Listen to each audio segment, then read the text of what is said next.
Stanovnici Kumanovskog naselja Divo vraćaju se svojim kućama koje raščišćavaju od ruševina i tragova dvodnevnih sukoba naoružane grupe i makedonskih snaga sigurnosti.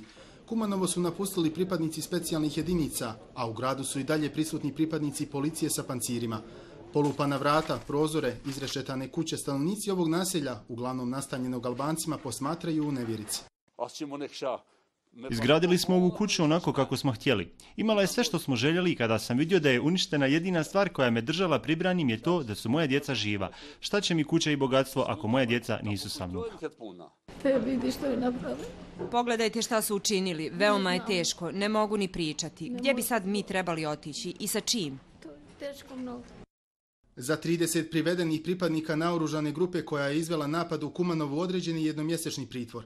Lideri grupe koja je otkrivena u Kumanovu su Muhamed Krasnići, Mirsad Ndrcaj, Sami Uškini, Beg Riza i Deme Šehu, sva petorica sa Kosova, a od ranije su poznati po komandovanju paravojnim formacijama u regionu, a i po bliskim vezama sa pojedinim albanskim političarima sa Kosova i Makedonije.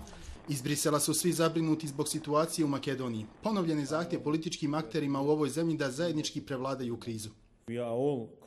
Mi smo svi zabrinuti za ono što se dogodilo tokom vikenda i pozivamo sve strane da sarađuju kako bi se razjasnilo ono što se dogodilo. Ovaj napad ne može i ne bi trebao da uništi napore za prevazilaženje političke krize u Makedoniji i ne bi se trebao koristiti za stvaranje dodatnih etničkih tenzija. Susjedne zemlje podigle su nivo sigurnosti uz granicu sa Makedonijom. Tako su specijalne jedinice kosovske policije ROSU raspoređene na granici sa Makedonijom, a i Srbija je pojačala nadzor svojih granica. Što se tiče trenutnog stanja bezbednosti u Republici Srbiji, ono je na zadovoljavajućem nivou i ne postoje indicije da će se u narednom periodu sukobi sa teritorije Republike Makedonije preneti na teritoriju Republike Srbije, ali sve bezbednosne strukture su preduzele sve mere da do toga eventualno i ne dođe.